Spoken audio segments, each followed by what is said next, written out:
this is starting to arrive. These are placentas. These are placentas coming from obstetric colleagues around the country.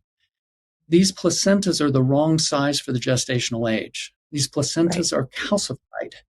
These placentas have spike protein in them. These placentas have antibodies in them. These placentas have induced excess inflammation in them.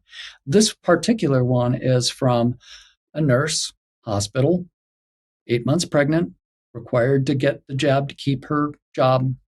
Very shortly thereafter, unfortunately, intrauterine fetal demise. I know you guys talked to a couple other colleagues that went over that kind of data. Mm-hmm.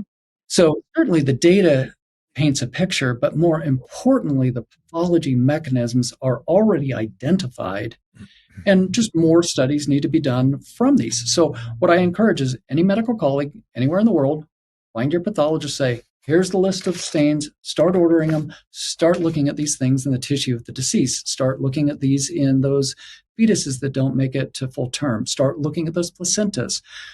Start taking your surgical specimens that are in unusual cases of multiply jabbed individuals with unusual conditions and start looking for what would be causing it. Obviously, I have an inkling based on what I've shared. But yes, I think you're right. There are highly mechanistic, plausible mechanisms, great literature on this already. And I like to quote Mark Twain often I don't want to throw my colleagues under the bus in medicine, but Mark Twain said, "The man who does not read has no advantage over the man who cannot read." And I think this is the problem we're having with kind of this groupthink of safe and effective, no problems. My counter argument is, but look, read. It's here. I mean, it's hiding in plain sight. Don't just believe a narrative. Like Rochelle Walensky said, she was getting her vaccine safety information safety from CNN and just chuckled about it. I'm like, good grief. I mean, these are people responsible for countless lives. And going back to certain data points, those cancer signals, that's up to the CDC to be up to date and reporting those in real time. You and I are hearing these signals of all sorts of things as we go to meetings from colleagues. I'm hearing from oncologists, interventional radiologists, left and right, of seeing these things in 20, 30, 40-year-olds, and they're alarmed. They're like, we're seeing it.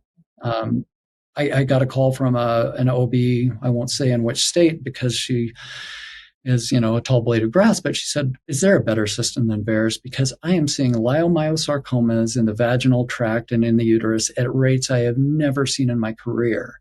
Yeah. And she's in a state that's highly jabbed. So these are all signals. We need to do the science. I'm a voice for scientific observation. Like I said, you can criticize me. That's fine. Bring better data, but do the science. I have a clinical question. Which is seeing a lot of very rapid junctional rhythms in young males.